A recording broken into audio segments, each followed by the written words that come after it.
When you know that you are queer, but your favorite drink is beer, that's gayish. You can bottom without stopping, but you can't stand going shopping, that's gayish. Oh, gayish, you're probably gayish. Well, life's just too short for narrow stereotypes, so it's gayish. We're also gayish. It's Gayish with Mike and Kyle. Hello, everyone in the podcast universe. This is Gayish. The podcast that tickles your taint. Wait, you've used that one. I have? Yeah. Ah, fuck. Well, Brandon gets double. Thanks again, Brandon. Whoops. But it tickles your taint harder this time. Okay, great. I'm Mike Johnson. I'm Kyle Getz. We're here to bridge the gap between sexuality and actuality. And today we're going to talk about hookers. Oh, is that a rugby term? It sure is. Okay. We're going to talk about rugby. We're going to talk about rugby because both of us are real qualified. Yeah, this is one of those episodes that we can blame on Patreon. You all voted for it, and we're going to talk about something that, well, I know nothing about it. I don't know how much you know about rugby. Very little. Very little. Okay, great. There's a lot of thighs in rugby. I'm here for that. Like grabbing their underwear. Yeah. Yeah. Yeah. But okay. But first, hey Kyle. Hey Mike. It's Asexual Awareness Week. Hey. And I just want you to know that we're aware. We should have been aware last week so that it wasn't half over when we... No, this is part of the culmination of the celebrations of Asexual Week, is us recognizing that. Yeah, but like it's a whole week and like 4 of the days are already gone. But if we did it before then, we wouldn't have been in the middle of Asexual Week, so it would have been pointless. I don't think asexuals want us to be in the middle. What do asexuals really want? I think lemon cheesecake. Yeah? Yeah. Maybe they eat pie. No. Because the pies don't. Nope. Okay, that's all. Yeah. I think we recognized asexuals. We don't have any 100 words. Use my hole, everybody. Yeah. But now here's the news. Shut your mouth hole, it's time for your ear holes. News The first, Kyle. Yeah. I had a real hard time coming up with a shit sandwich this week. Is it all shit this week? No. Well, sort of. No. Okay. We'll find out together. Great.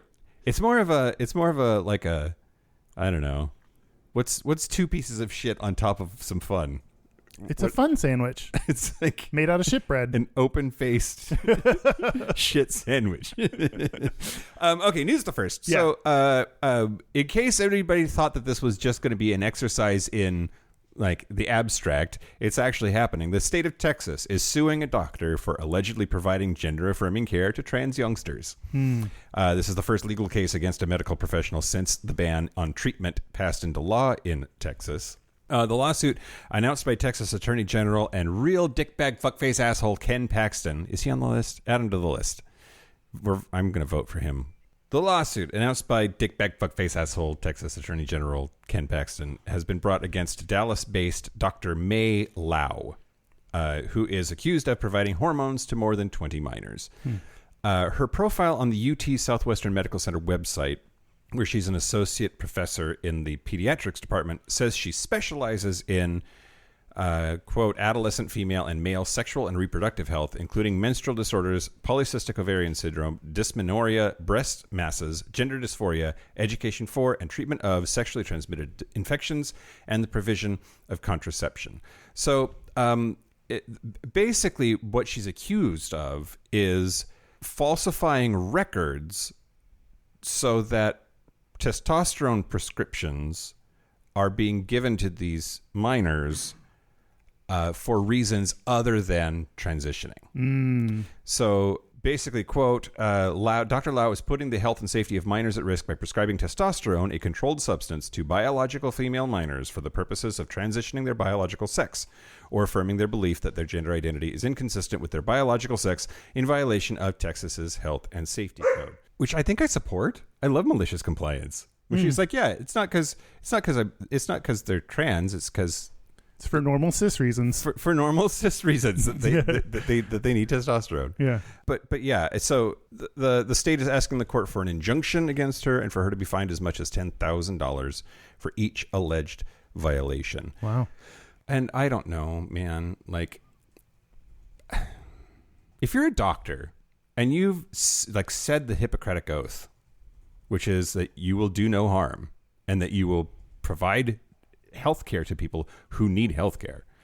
And we know medical science, doctor shit, says trans healthcare is important, saves lives. It's necessary. It is not like a matter of, I don't know. It's not optional. What am I trying to say? I don't know. Oh. And so, like, I don't know how do you comply with a state law like this one that is telling you basically not to do your job and to violate the oath that you took? Right. So I think good for her for finding a way or something. Yeah, that's true. I curious to know a little bit more about what actually happened, like, because what they're alleging, who knows if that's, I guess that's why it's going to go to the court to figure out what actually happened there.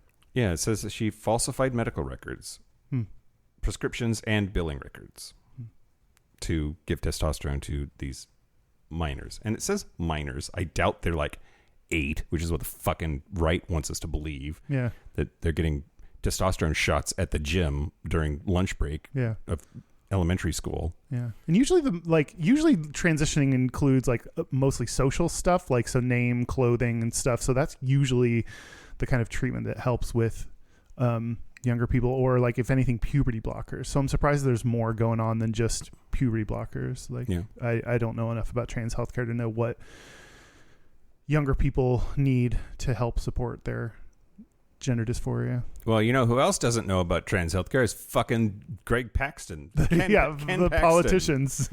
We should let the doctor who studies. And you know who probably does know about trans healthcare? This doctor. Dr. May Lau. Yeah. Anyway. All right. It pisses me off. Yeah. Fuckers. News the second. Yeah. Okay, Kyle. So this is soccer. Okay. The Tottenham Hotspurs have warned their fans not to do a certain chant because it's homophobic. Oh, do they say faggot in it? No. Oh. It's the most British thing ever, and it really makes me happy. So there's a game against West Ham and the Spurs. I'm sorry, West Ham? Yeah, that's what it says. The name of the soccer club is West Ham. I guess. That's what it says. It's not East Ham, though. It's West Ham. West Ham. Well, because ham was growing west and east is the river. So, so season ticket holders received an email from the club saying that it would take a zero tolerance approach to discrimination after recent games in which 2 homophobic chants were sung by viewers. And the email is the most British thing ever. We should firstly like to thank our fans for their cooperation ahead of the Brighton away fixture, at which there were no reports of homophobic chanting. We will not be complacent and are reminding supporters that the club takes a zero-tolerance approach to all discrimination. I mean, apparently not zero tolerance, because did everyone get kicked out of the stadium when they did the homophobic chant? Well, before. Right. They tried to put a stop to it, and then everybody listened this one time. So this doesn't sound like zero tolerance.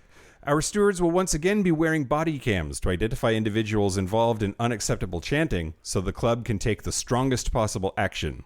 This includes the Dominic Solanke chant with reference to Michael Arteta and any use of the term rent boy. Wait, rent boy is homophobic? Apparently so. Huh. Which, I mean, because it says you're a sex worker.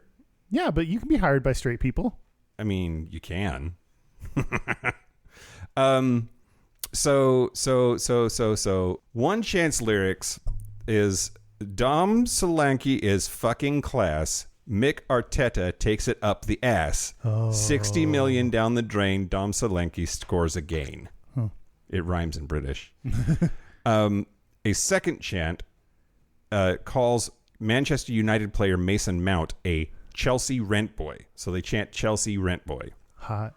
And apparently the Crown Prosecution Service, or CPS, last year said that calling somebody a rent boy is a homophobic hate crime. There was a whole thing about it, and that has been declared as homophobic. So now it for sure is, because the Crown says so. Right. Well, when you're a rent boy for a all male team, then that makes sense. That's pretty gay. Yeah. Yeah. Yeah. Yeah. Anyway, and apparently, and Chelsea's where a lot of gays are. So I think. we're going to talk more about sports, but all these sports teams are trying to be like so publicly pro-gay so that people are like, fucking come out, please. Yeah. Someone come out and be gay. Well, and in these like hyper masculine like environments, the idea that like the worst thing that you can be is a faggot, then that's why it gets used, because I don't know, people get all worked up, and well, I'm sure we'll talk about it more in the rugby part. Anyway, stop chanting. Yeah. Well, stop chanting those specific things. Yeah, and anything that's bad. Don't chant bad things. Just chant about puppies and rainbows and scoring more points than the other team. But don't say anything bad about rainbows, because that'd be homophobic. Right. Yeah, that's true. Okay. News the last? Yeah. News the last. So I try to look for the gay in every story, Kyle. And this one is about former President Donald Trump. So he was at a campaign rally in Pennsylvania. The recent episode that we did on Pennsylvania is, noteworthy. Go back and listen to that if you want to. But apparently it's the town of Latrobe, which is the hometown of golf legend Arnold Palmer. Do you know who Arnold Palmer is? He's a drink. I think he's half lemonade, half iced tea. He's also dead. He died in 2016 at the age of 87. But he's a local hero because he was born and raised there and like real good at golf, or at least used to be before he died. After he died, he got notably worse at golf. He went on a rambling. So Trump went on a rambling 12-minute monologue detailing Palmer's life, but he said, I can't just.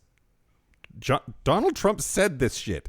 Quote, Arnold Palmer was all man, and I say that with all due respect to women. When he took showers with other pros, they came out of there and they said, oh my God, that's unbelievable. Wow.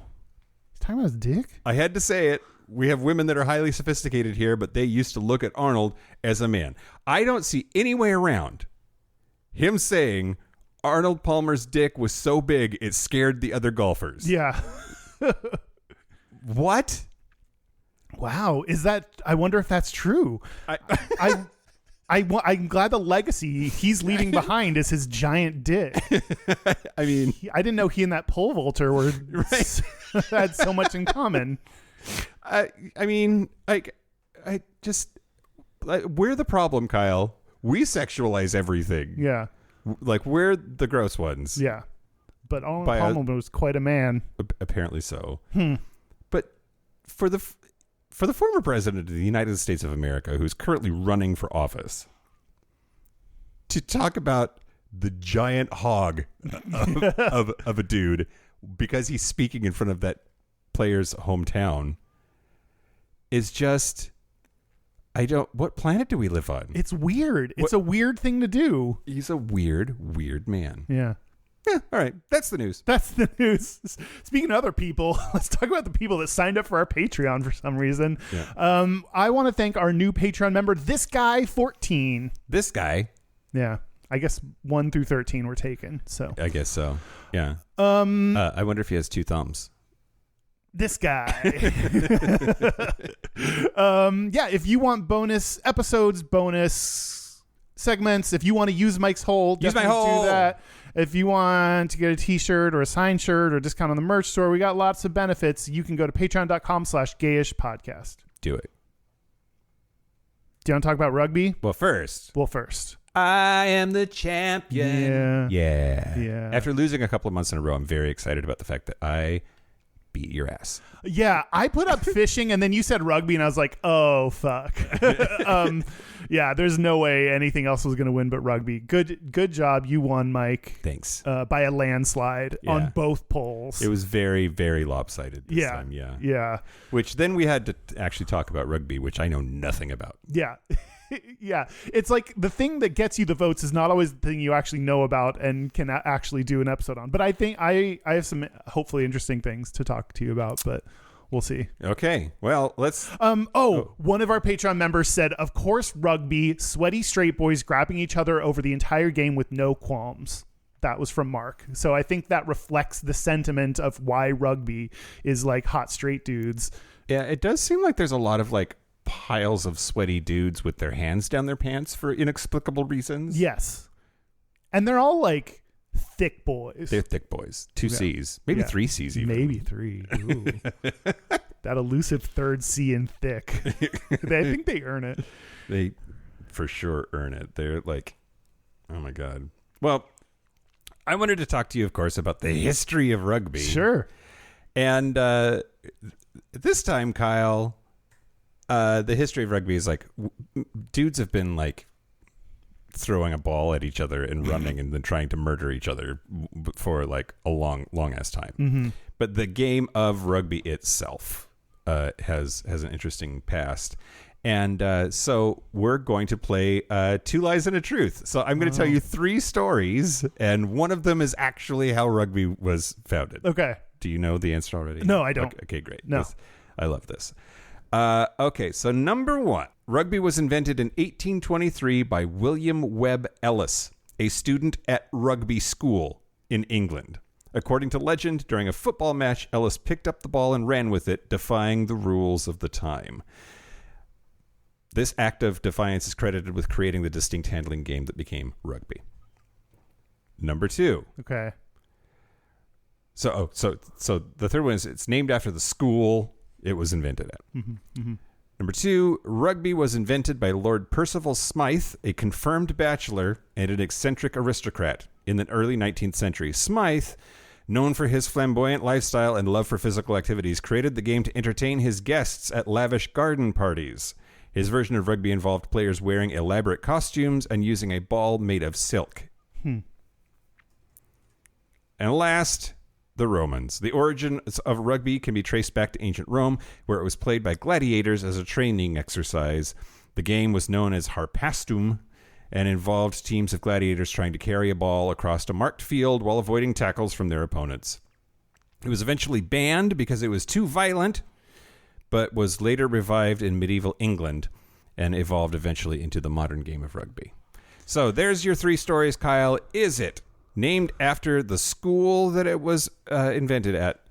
Is it invented by a confirmed bachelor at garden parties, or was it invented by Roman gladiators? I'm going to go, I think, because I'm optimistic and want it to be true, I want it to be number 2. It was named Lord Cumrag or whatever who had a bunch of people over and had a satin rugby ball. Lord Percival Smythe? Yeah.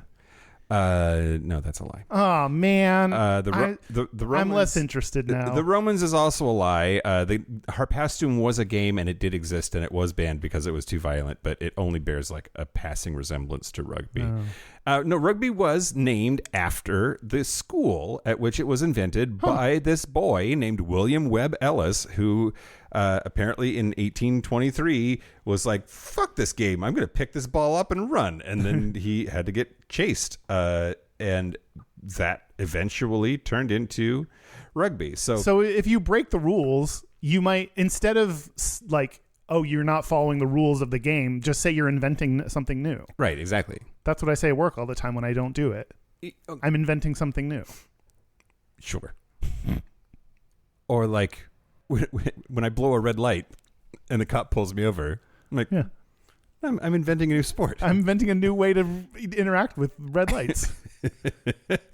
So that was in 1823. It took a few years. About 20 years later, in 1845, the first rules of the game were established at Rugby School and published, which then consequently lent its name to the sport. So that's the thing that seems impossible but actually true, right? Like it's the name of a place. Yeah. Enthusiasm for rugby quickly spread to Scotland and Ireland, and some of the first rugby football clubs were formed in the late 1850s in Dublin, Edinburgh, and Blackheath in London.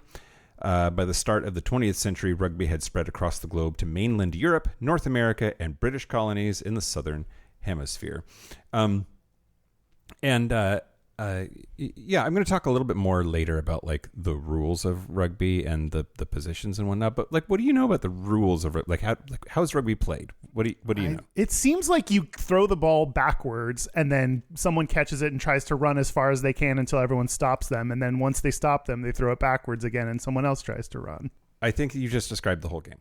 I think they're trying to get it down the field. I don't know where exactly to or why, but I think they're trying to get it down the field. So rugby is there's two kinds of rugby, and that is what sort of makes it confusing. So there's rugby union and there's rugby league, and they have slightly different rules and different traditions because it split in 1895. So rugby was like one thing until 1895, and then it split into rugby union and rugby league, and they've got different stuff. And I don't know enough about the differences between them to call them anything other than rugby. It's all rugby. We're going to talk about it all at the same time as rugby.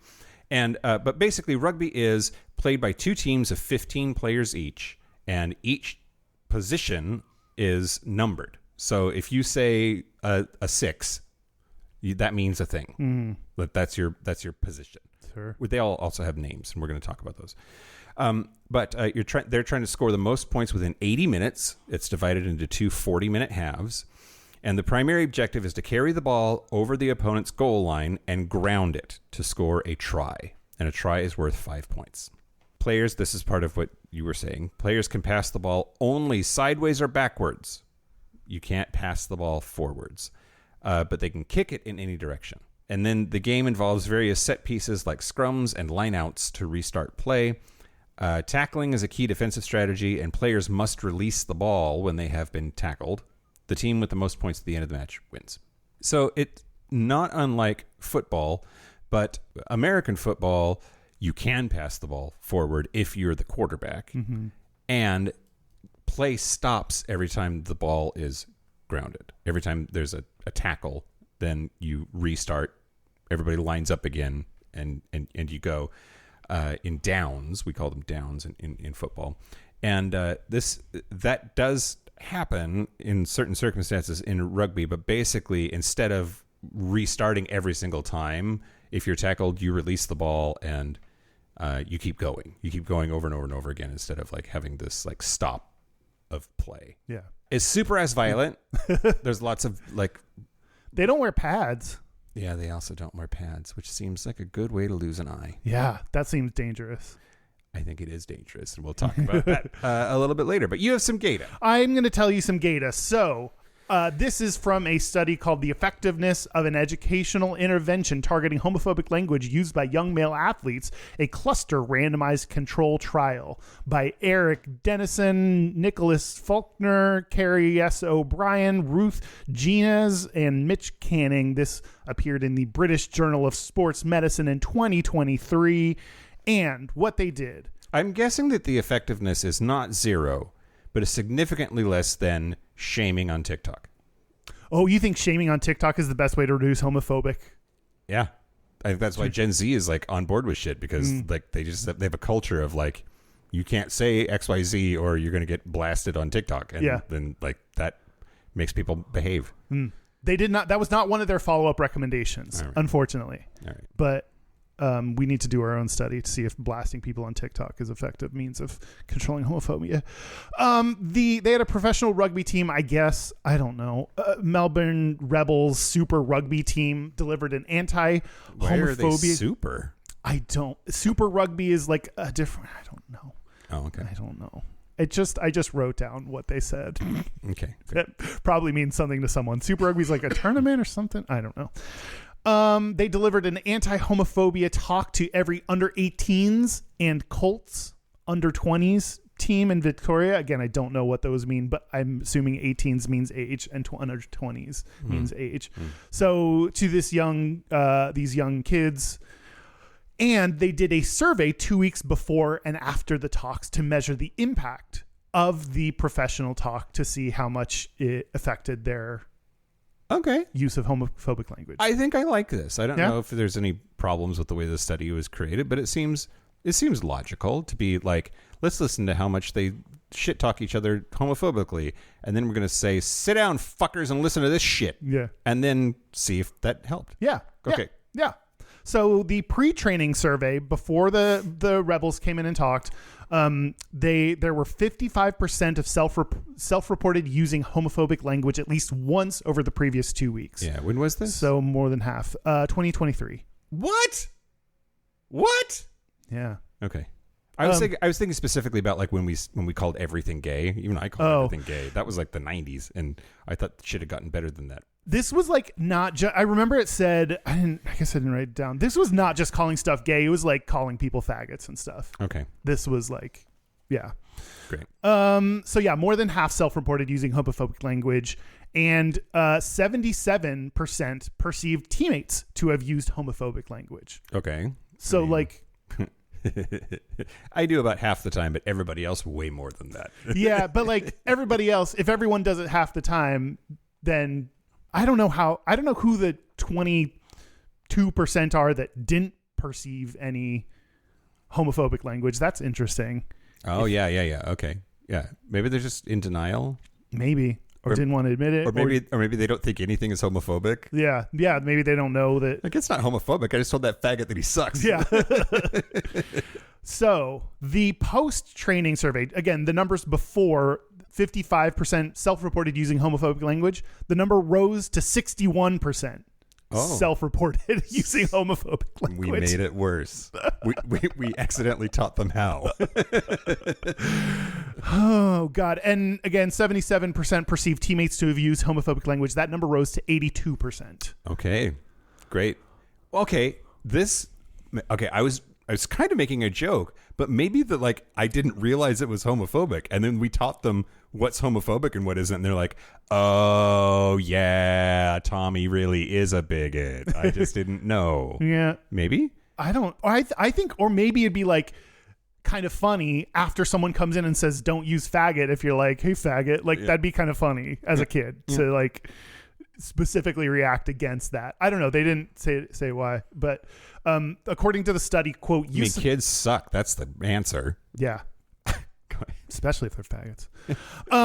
The study said, quote, use of professional rugby athletes to deliver education on homophobic language was not effective. Other approaches to reduce homophobic language, such as peer-to-peer education and enforcement of policies prohibiting specific language by coaches, should be explored. It seemed like this was built into the culture from the top down, and bringing in outsiders wasn't effective, so they needed to change the culture from within, is what it sounded like. Okay. And it also said that Australia. Because Australia.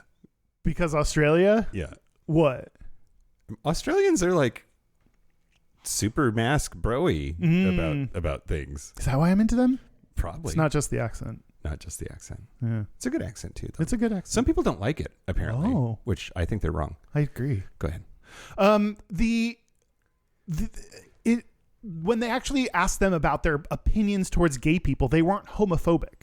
So they were using homophobic language without being homophobic themselves, which, like, intent versus impact, their intent was not actual homophobia. Their impact, of course, if you use the word faggot, except if you're me. Yeah. Everyone else uses it. You're being homophobic. Yeah. So yeah. This is like the saying everything is gay, right? Yeah. Like, I think I legit did not think that I was talking about gay people when I said that's gay. It's right. Like, this word means something else now. Yeah. And that thing is not good. Right. But I get it. Yeah. Like the using it but not actually being homophobic, I think makes sense to me. Yeah. But that doesn't change that it is a homophobic thing that reinforces that being gay is seen as more feminine and weak and bad. Yep. So it's all of those things. The study also said, quote, this language is deeply entrenched in male sport and it will be very difficult to stop. Boys report hearing their coaches and PE teachers using homophobic language as early as 8 years old. And it seems they start using this language to conform to these older men and gain acceptance. This is how it remains so normalized in men's sport. Yep. So that's why I say that it's got to start with the tops. Sure. The people in top got to stop, and then that'll trickle down. It's like trickle down economics, but it'll actually work. Piss play? Yeah. That's the data that I have.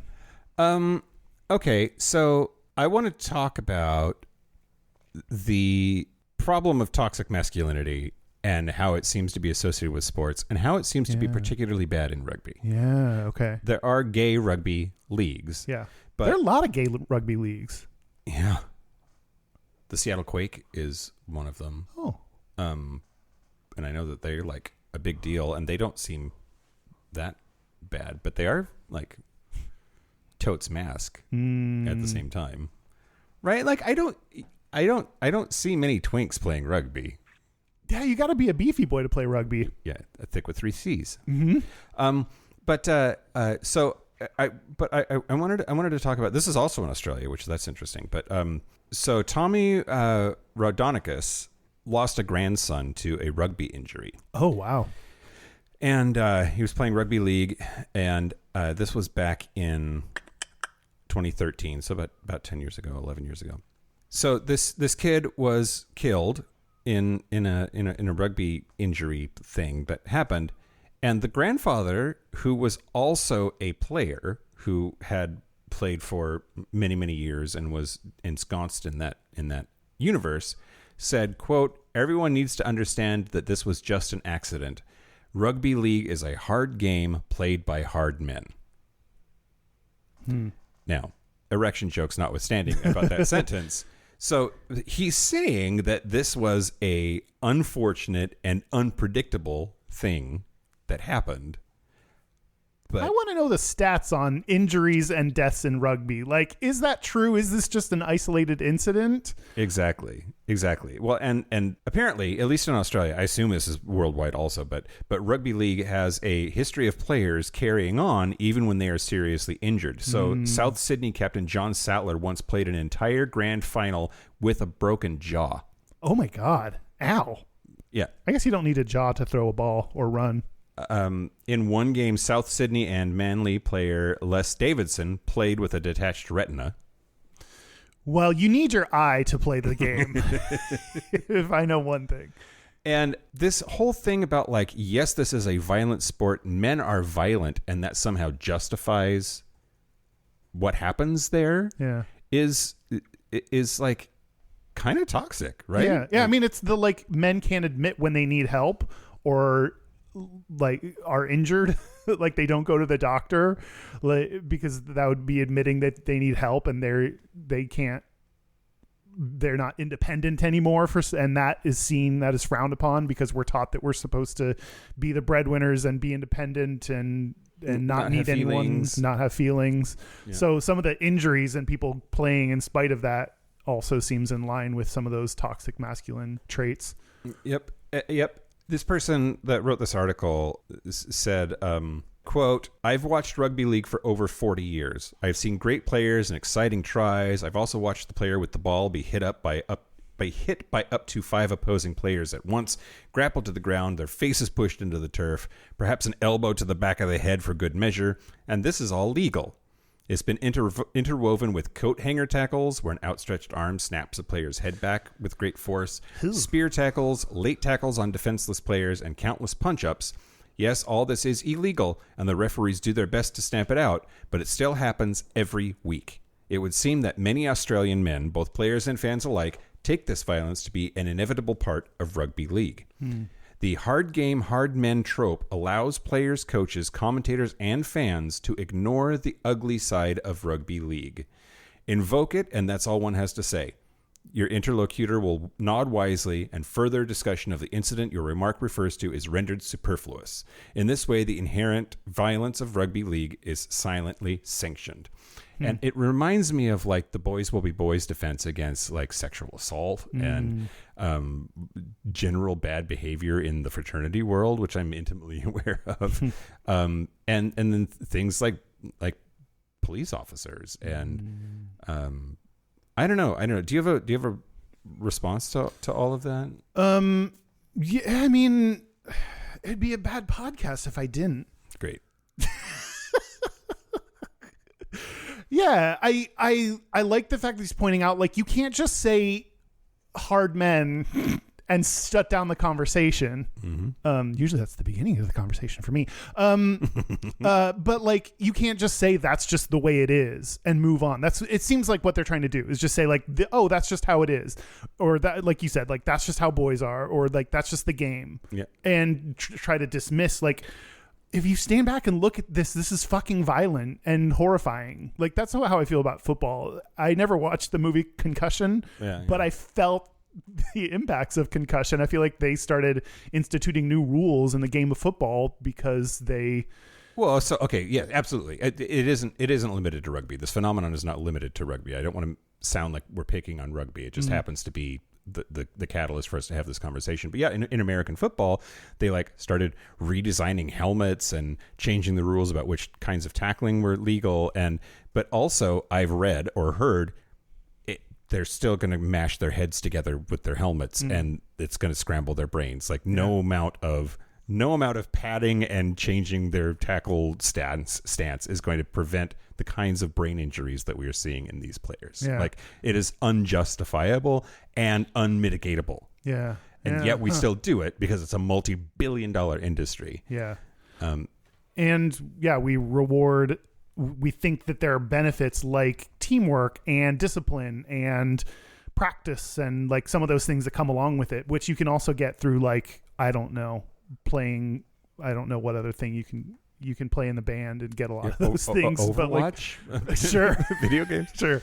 I mean, I think boxing is the most extreme one of these where I'm like, oh, you're actually trying to beat the shit out of each other. Like football, the end goal is not beat the shit out of each other. It's get the ball into the goal. It's just beating the shit out of each other comes along with it. Yep. Like, whereas boxing is literally like, let's beat the shit out of each other. Yep. Till someone falls down. Till someone gets so hurt that they fall down and can't get up anymore. Yeah. Yeah. So I think I have a problem with sports. Well, I think that I haven't, no data. This is just a felt sense or whatever. But like, the more violent a sport is, I think the less likely there are to be gay players. So I think there are gay rugby leagues. Sure, that's a thing. Great. And just in general, it feels to me like the more violent the sport, the less gays there are involved with it. Like, every ice skater is a faggot, and then like divers like Tom Daley, like, but then you go all the way up to these like really hyper contact sports. And I think at the very top of them are the fighting sports like MMA and boxing. Yeah. They're like, it's like something about being gay is especially disqualifying to that hypermasculine, violent environment. Yeah. And I don't know. It's interesting. So I also then want to talk about sort of like the other side of this coin. I found this article that's 5 annoying stereotypes faced by all female rugby players. Oh, interesting. So there are a lot of girls that play rugby, which is wild because it's a violent sport. There are also female boxers and MMA fighters and less so like football players. But there are a lot of violent sports that have women's leagues. But this is by Ellie Boatman. And she said, quote, "Ever since I was little, rugby has played a big role in my life. After all, I was pretty much born into a rugby family. My parents' rings were carried on a rugby ball at their wedding. My brother plays. My dad played his whole life and has been my coach most of my life." So, number one thing, the most common of them all, you must be a lesbian. Yep. If you're a female rugby player, you therefore must love getting with girls and be a lesbian. For sure, there are lesbians, but that's with any sport like netball or hockey or basketball. I have been straight my whole life. I have a boyfriend. I am only attracted to men. In fact, my boyfriend plays rugby too, and it's how we met. So there are some guys out there who think it's pretty cool, but FYI, we're not all lesbians. And that is the presumption, right? Yeah. The more violent the sport, the more likely we think it is that they're going to be a lesbian. And the sports are like, I think that all ties together. They're so masculine.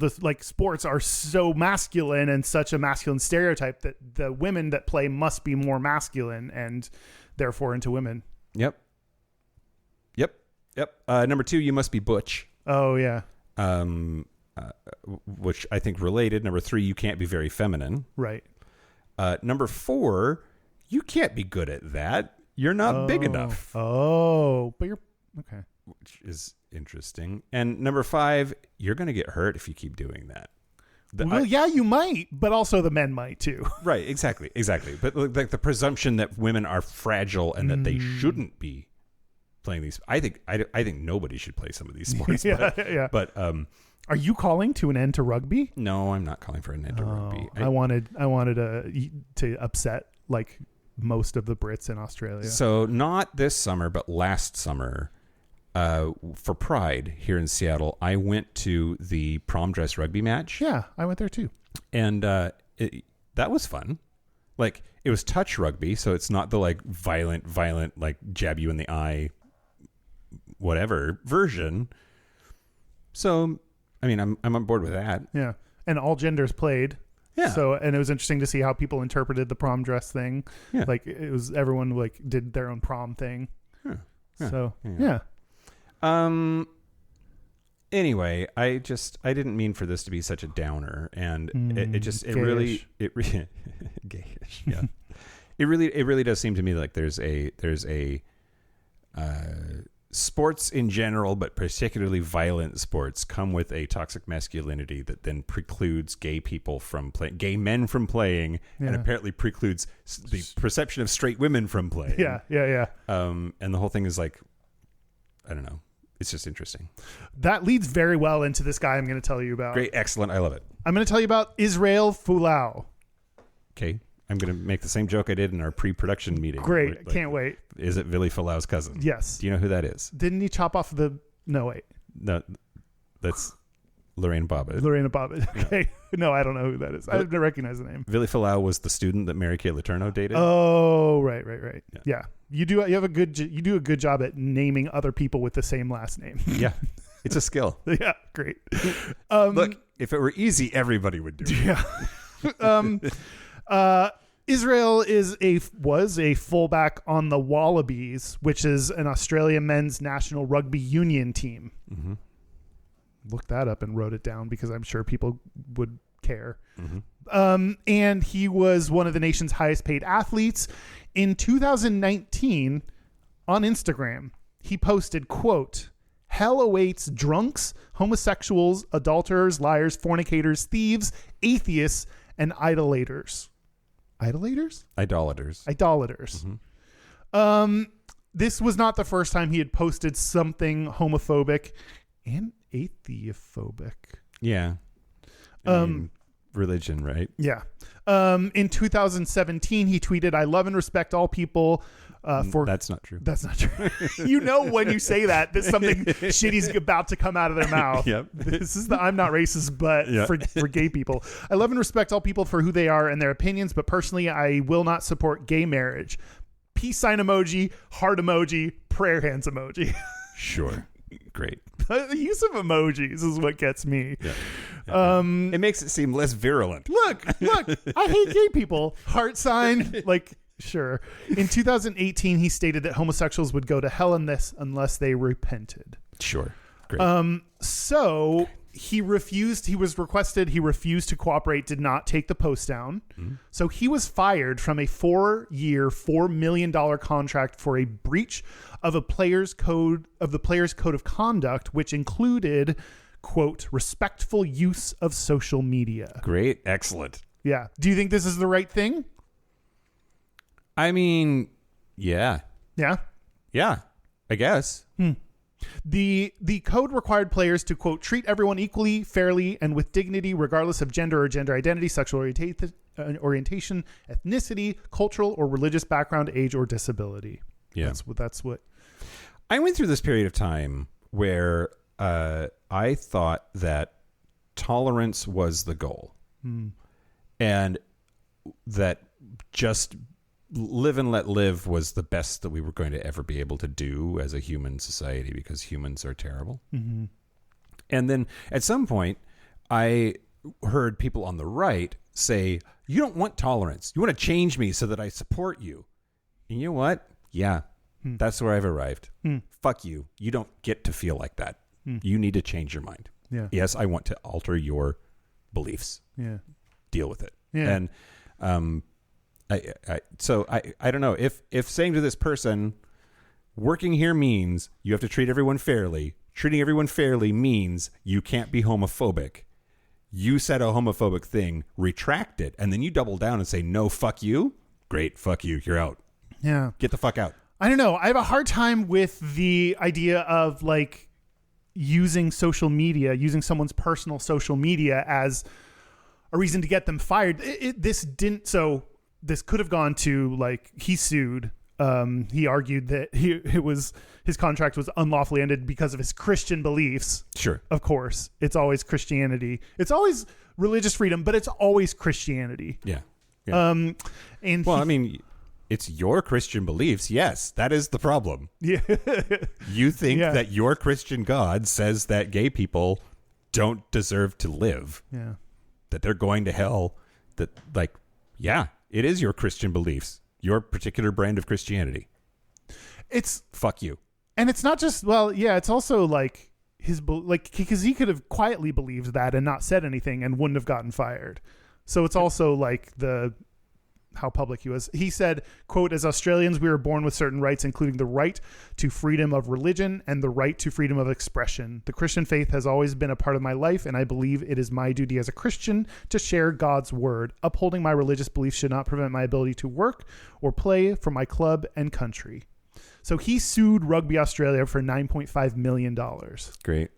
Did he win? In 2019, they settled for a confidential amount. Oh, God. So... shitty. Yeah, that sucks that he even got... presumably he got... I don't know, we will never know what that amount is unless he reveals it. But, like, presumably he got some kind of money. That's what I assume. If it was about the principal, maybe it was $50. They're like, we'll give you $50 and then we can say that you sort of won. Yeah, maybe. And so where I was getting to, and the reason I finished that story is because experts talked about if that would have gone to court. What would have happened? And that would have had a big legal precedent for religious expression and the use of social media in your workplace. Like I want to be fully on board with what you said, but like there's part of me that's like, you're hired to go play rugby. Why does what you say on social media have to play a role? But then I come around to like, we need to make the world a better place for everyone. And that includes being vocal about issues that affect minority groups. And that should appear everywhere, not just in like political spheres. So I'm on board. Yeah, I agree with you that there's probably a line somewhere. Does this cross that line? I'm not sure. I don't think so. My gut says no, but I haven't done a lot of thinking about like what's the right way to do this. Right. I do know that I'm sick and fucking tired of the trump card of religion, that you can do whatever the fucking crazy ass shit you want, and as long as you can say because Jesus, that means you get to do it. Yeah. There's no place in a multicultural secular society. Right. Like that's just a calling card for fucking chaos and anarchy. And I don't know.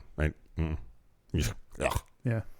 Yeah. I think, and like specifically professional sports organizations like rugby are trying to be very LGBT inclusive because they know how toxically masculine, and based on the numbers, there should be way more out players and there aren't, and they're behind the times. And I think they realize this and know they need to get their shit together. And that's why they have like pride nights and have gay teams and do all this support for LGBT. So I think it sends the right message that we will not tolerate this, especially if it's something that's been repeated, refuse to back down. I don't really give a shit about your religion. I don't give a shit about your religion. Yeah. On the Patreon segment, I'm going to tell you a much happier story about a dude named Gareth Thomas, which was the first openly gay professional rugby player. Oh, that's fun. Yeah. Great. Are you ready to talk about positions? Yeah, let's do positions. So as I said a little bit earlier, every position on a rugby team has a number. Okay. And that number is consistent. Mm-hmm. So there's forwards and backs, tops and bottoms, Kyle. Really? No, but there's forwards and backs. So the forwards are numbers 1 through 8, and they are forward. And then there's backs, and that is, the rest of them. All the other ones, yeah. 9 through 15 are the backs. There's 15 people to a team. So what I wanted to talk to you about is the name and role for all of these positions. Mm-hmm. And then with the added fun that ChatGPT, I asked ChatGPT to cast someone famous in each position based on body type. Interesting. And when we're done, you're going to say like which rugby position you want to bang. Okay. Which is most attractive. Okay. Okay. So, first, number 1 is loose head prop. That's the name of the position?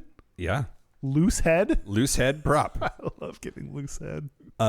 They're strong and stocky with a powerful neck, shoulders, and legs. They engage in scrums and provide stability. And loose head prop, think of someone like Dwayne "The Rock" Johnson. Okay. Muscular and solid. Big boy. Big boy. Number 2 is the hooker. Hooker is a position. Sure. Number 2s. They're shorter and strong with good agility. They throw the ball in lineouts and hook the ball in scrums. They tend to be shorter and strong with good agility. Imagine Tom Hardy. Okay. Compact, powerful, and agile. Okay. Number 3 is the tight head prop. What weird names these are. Number 3s are that's similar to the loose head prop, but often slightly heavier. They provide strength and stability in scrums, and they cast Vin Diesel. Okay. Broad and imposing. Okay. 4s are the locks, or Locktober. or second row. They're 4 and 5. Tall and powerful, usually the tallest players on the team. They are key in lineouts and provide power in scrums. And they said think Liam Hemsworth. Tall, strong, athletic. Number 5s are blindside flankers. Strong and versatile with good tackling ability. That's important. They play a key role in defense and securing the ball. They say Chris Hemsworth. Muscular and versatile. Chris Hemsworth is verse, everybody. You heard it here first.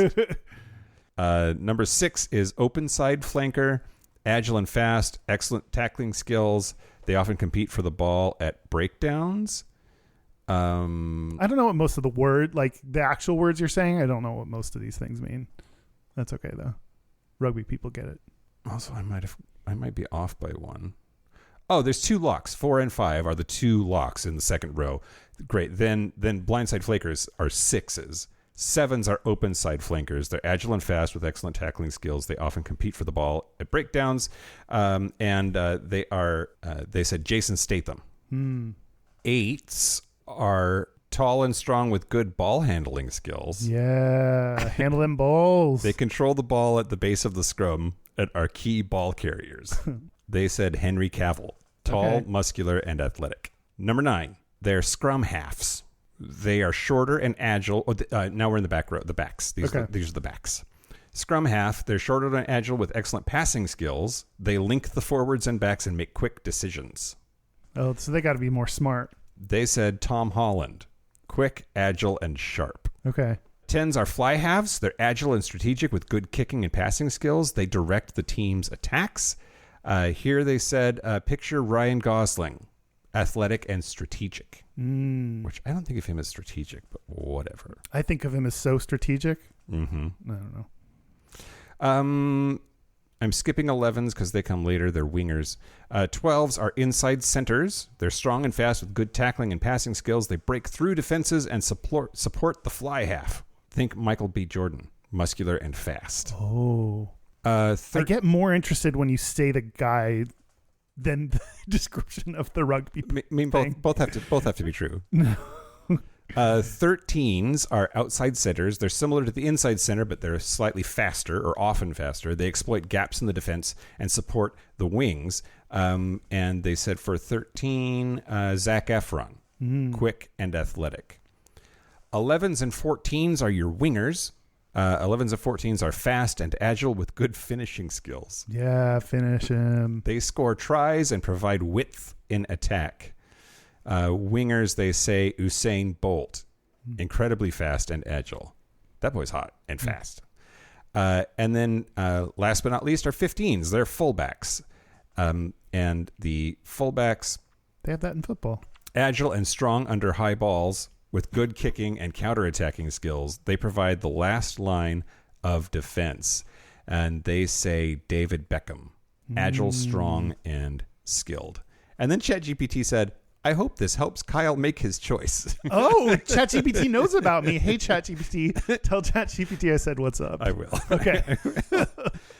So what do you think? Those are the positions and what they do. And it is true that, like, you know, there's no like wafishly thin twinks in rugby. There are a lot of big boys in rugby. Yeah.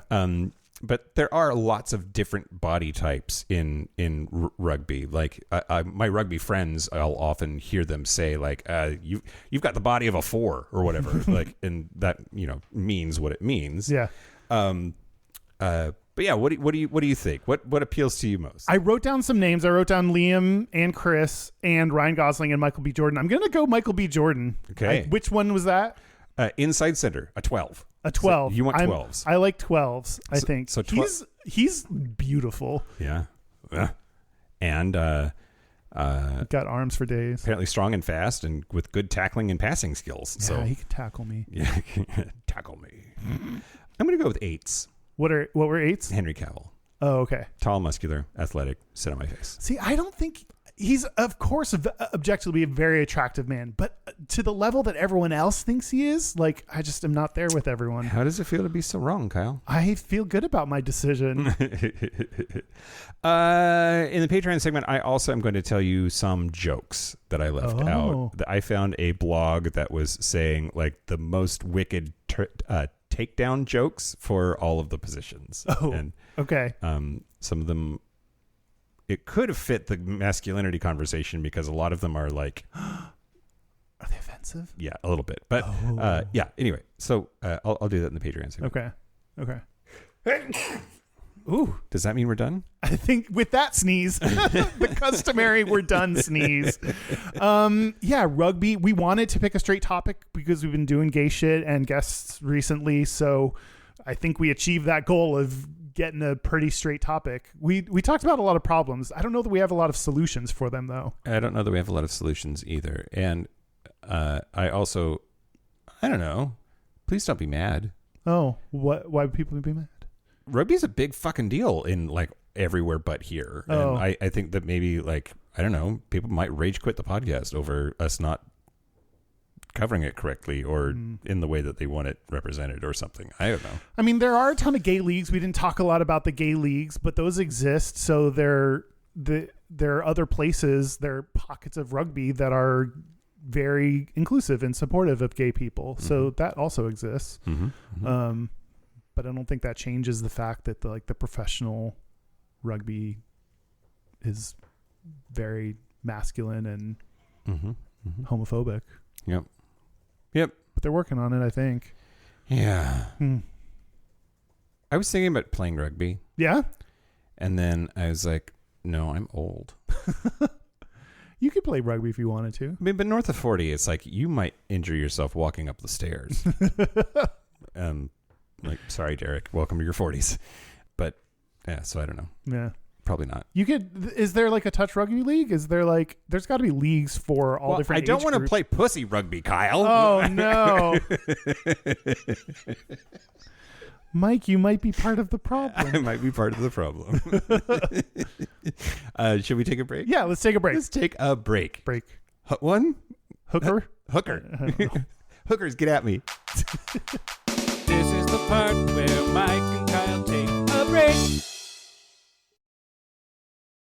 Are we back? We're back. We're back. We're gonna do our gayest and straightest. We're going to do our gayest and straightest, but first, hey, motherfuckers. Yeah. Send in more gayests and straightests, please. Yeah, leave your voicemails for us because we need them. And the podcast that fill in the blank because Kyle's repeating them. Apparently I'm repeating ones we've already gotten. I just like that one so much, I guess. Yeah, so just do that. And again, we like audio best. Yeah. At least for the gayest and straightest. Yeah, for sure. Local gay bar review. Are you ready? Yeah, I'm ready. Okay, I'm going to talk to you about the Metro in Indianapolis, Indiana. I said it's a very cool building. It's like drinking at Ghostbusters. Ooh. But plastic cups are a half of dildo deduction. The bad karaoke makes me happy. There's a nice diverse crowd. It's not just dudes and white people. There's a hot bartender. The bar is legit. Not sure what I expected for 10 p.m. on a Thursday in Indiana, but this is beating those expectations. Great. The upstairs section is closed. Oh. Shrug emoji. There are giant jars of applesauce behind the bar, and I don't understand what that's about. 3.5 dildos. Wait! Ooh. The patio. There's a patio. Oh my God, this patio is fire. Fire emoji, fire emoji. 4.5 dildos. Wow. I was in a mood, I guess. Loved that patio so much. It was, okay, not kidding, the best patio at a gay bar I have ever been to. Wow, why? What makes it so good? It's got multiple like seating areas. It has like an outdoor couch and dining, coffee table kind of an area that was out there. There's like trees, which there's not a lot of trees in Indiana, but there were like back there. I just really, really liked it a lot. Yeah. And we ate out there and had beverages with my coworkers. Kelly was there. She plays rugby. Yeah. It was great. I loved it.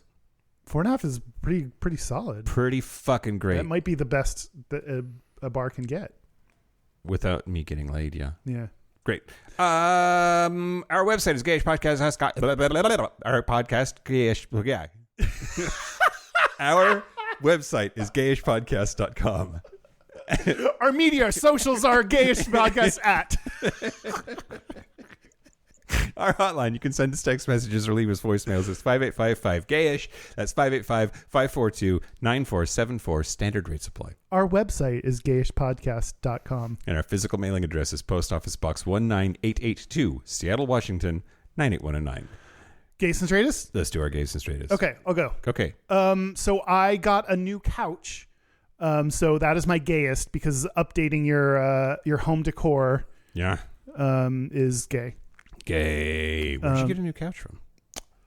That's someplace on the internet that my mom found. It was a Christmas gift that is a little bit delayed. Okay. Because we went back and forth on trying to figure out what I wanted and what I liked. And Did it arrive? yes. Oh, okay. Yes. It's not just ordered like on its way. It's like you have a new couch. I have a new couch. Yeah. Great. Yeah. Is it comfy? I like it. Okay. The straightest thing is when the movers delivered it, we went to the elevator. I pressed the button and we stood there in silence. Oh yeah, as God intended. We didn't. Yes, we didn't try to make small talk. We didn't ask about each other's days or where we're from or I don't know what our favorite colors are. Or anything. It was just they were there to deliver a couch, and that is the extent of it. And that's what I like. Although our elevator takes a little bit sometimes, so it was like just sitting there like, oh my God, I need this elevator to come as soon as possible. But yeah, that's mine. What about you? What about me? My straightest. Okay, so I bought a house. Yeah. And congrats. Thank you. Doing a bunch of demo work in it because we're doing a bunch of work to it before we move into it because there's a little bit of time to accomplish that. Anyway, bruising the crap out of myself, demolishing the bar. Yeah. And then, but also I love power tools. Apparently, like straight bro achievement unlocked. I love power tools. Well, also demolishing things seems like a straight activity. I bought a sledgehammer at Home Depot. Wow. I think it's my gayest or straightest of the year. Yeah. My gayest is gays are afraid of aging. And I went to the eye doctor and I have had a precipitous age-related decline in my vision and I have to get bifocals. And I thought I was going to lose my goddamn mind. I was horrified at that news. But at least I'll be able to see again. I'm glad you went to the eye doctor. I'm really glad you finally took care of that because that needed to happen. Yeah. I've been taking my glasses off to read and putting them back on, and sometimes neither way works, and it's because my eyes suck. Yeah. Great. Well, good for you. Thanks, man. Yeah, no problem. We have a listener's Gayest or Straightest. Yeah. This is from Tristan. Tristan. Hi, Mike and Kyle. It's Tristan from Minneapolis. I'm going to tell you my gayest and straightest over the past 2 weeks, because that's just how I roll. My gayest was being part of the hosting crew here in Minneapolis for Blind LGBT Pride International. We had our fall social here, and there were lots of LGBTQIA plus people, who also were blind or visually impaired, and it was a great big gay fun fest. We loved it.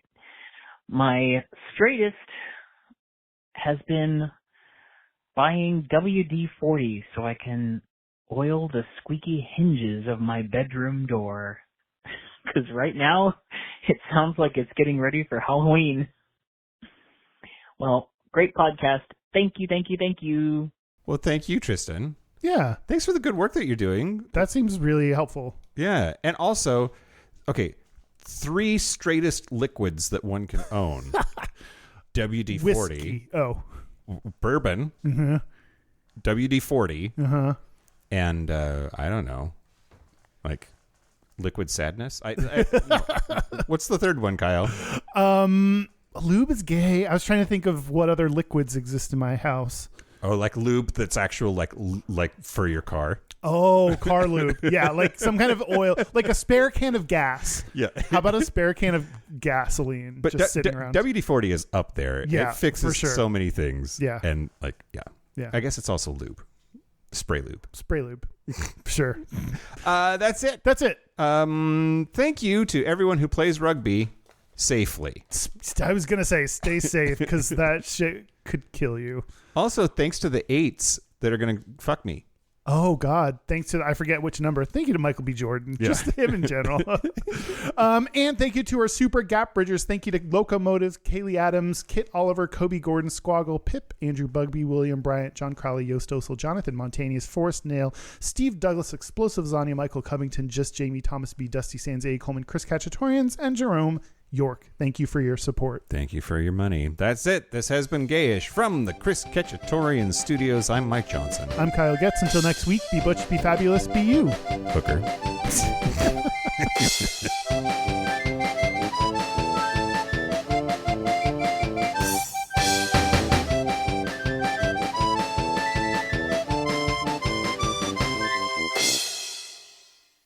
I don't know. Was that a good episode about rugby? No idea.